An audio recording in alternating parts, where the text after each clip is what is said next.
having like the same experience trying to qualify for top surgery that I had trying to get into grad school, which is where every time I think I'm done and that I have a handle on like what all the steps are, there's like another form that I have to fill out or another letter of recommendation that I need. So like I showed up at my surgeon's office and he looked at me like I had broken into the building. And he kept saying things like, you know that you need to talk to a gender therapist, of course. Of course. Of course. Hello, everyone. My name is Swamp. She could slit my throat, and with my one last gasping breath, I'd apologize for bleeding on your shirt. Okay, so today we're going to have a gender assessment done by a licensed gender therapist, I guess, a gender professional. This person knows gender like nobody's business. This is going to be the inner workings, all right? These are the professionals. These are the ones that know all the answers. I fully expect to end this with a better understanding of gender than I started with. And while I don't have the actual gender therapist in this video, I have the next best thing, which is getting to them through TikTok. This is a non-binary person who, of course, is a queer educator. They're always teachers now. They're always teachers. But this is a non-binary person who wants to get top surgery, which is, you know, have the breasts removed. Totally sane thing to do. Would never say anything about that. I mean, as long as you pass the gender assessment by the gender therapist, then you're good to go. So I just had the first half of a gender assessment done by a licensed gender therapist. And it really struck me just how much more trans people are supposed to understand about their gender and their bodies. So while I reject the premise overall, sure, let's let's go down this road. I would think that you should be expected to know more about your gender if you claim to be trans or non-binary. I mean, clearly you figured it out, right?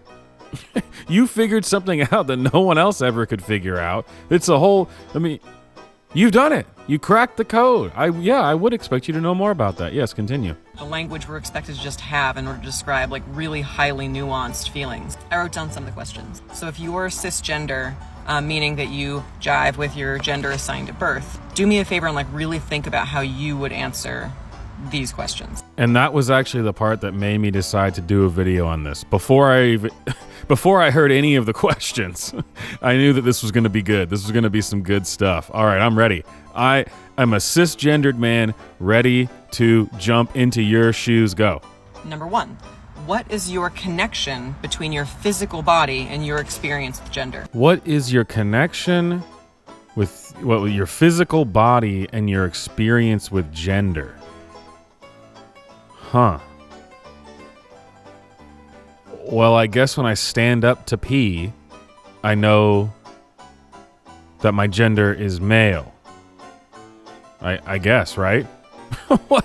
Number 2, do you find yourself having a strong desire to be seen as your gender? Describe this desire. Only a culture in decline would ever come up with such a ridiculous thing to say. How long have you understood yourself as your gender?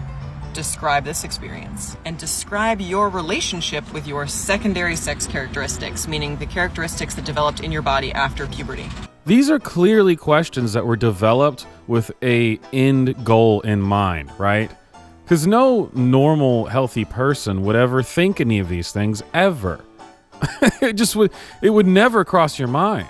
I'm not talking about, body image issues, self-image issues. Everyone's uncomfortable with something to do with their physical body, but this is clearly set up to get you to a conclusion, right? Because you're either going to end up saying that, well, I don't identify with my body. And they're like, wow, really? That's the conclusion you came to? We weren't pushing you in that direction at all. Wow, you came to that conclusion yourself. Amazing. Or it's going to be like, well, I don't know. I never really thought about it. And then their answer will be, you've never even thought about it? Wow, you really should go and do some soul searching and figure that out. It's clearly pushing in one direction, right? I don't think these are easy answers for anyone, and it's definitely strange having to like prove your gender to a stranger. Can't wait for part 2. I've literally never had to prove my gender to a stranger, ever. So I guess I can't comment on that. But I do just want to say that I don't think you've ever had to prove your gender to anyone else either, ma'am. Just saying. We all know. Because I just had the second half of my gender assessment done by a licensed gender therapist. And it turns out we were like mostly done with the invasive questions about my own perception of my body and my gender. But she saved a truly bananas question for last. Ah, she. Is anyone surprised to find out that this licensed gender therapist is a she? Anybody? So again, if you are cisgender, I want you to really think about how you would answer this question. That is what I'm here for, yes. And I just want to point this out before we go any further. Look at this. What I did not expect when asking these questions, the number of people in the comments now confronting that they may be trans or non-binary. What did I tell you? What did I tell you? It's pushing towards a conclusion. These questions are not designed to find out what gender you are. We all know what gender you are. We don't need to find that out. We can see. We have eyes. This is pushing towards a pre-planned conclusion. Clearly. I think there might be fewer of you than there were before I posted that video. Ready? Here it is. Do you have a strong conviction that you have the typical feelings and reactions of your true gender? Sure. Every individual is totally different and unique, but sure, yeah. I'm a dude. I'm a dude who also likes romantic comedies and musicals. But I also have a big beard and can chop down trees. I'm a dude. Well, I made her repeat it 3 times. What does that mean? It means nothing. Literally nothing. It's not even a thought. It's like it's what the absence of a thought would sound like. This is not real stuff. Yet you've based your life around it, apparently. And you don't even get it. It's because it's stupid. Do you have a strong conviction that you have the typical feelings and reactions of your whatever the hell? See? You might as well have just said pick a leg dirt. Pick a leg dirt. But the good news is that I guess whatever answers I gave her to that question and the other ones were what she wanted to hear. Because I did just get my official recommendation letter for top surgery. Updates on that coming soon. Oh, well, I'm glad it all worked out in the end. Thank God. Alright, so this is now part 3 of me giving you a gender crisis through a vicarious look at my gender assessment from my gender therapist. Also, look what one of my students made for me today. So now that my gender assessment is done and I passed, I went back and looked at all of my session notes. And I think I found 2 more questions for you to ponder. She has a gender therapist. I just can't get over the basic premise of this.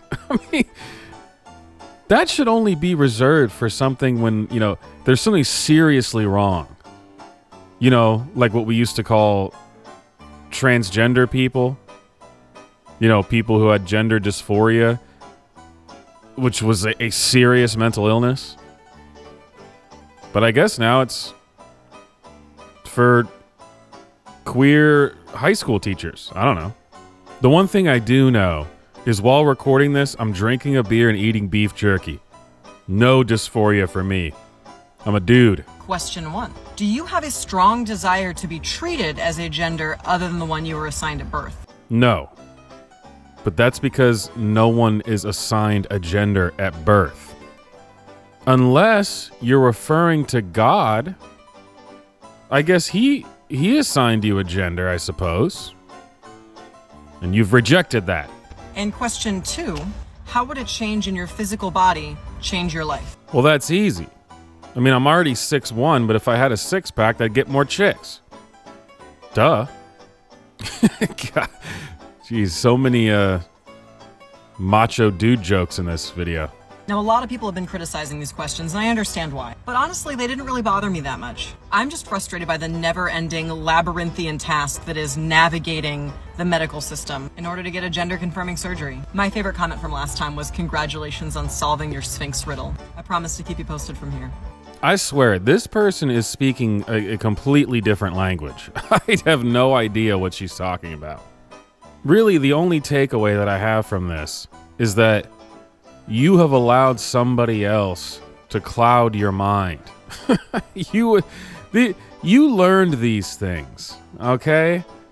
It's almost like an appeal to authority, you know, because she kept saying, every time she said it, she said, a licensed gender therapist. It's very important to say licensed gender therapist. The credentials, man. The credentials are there.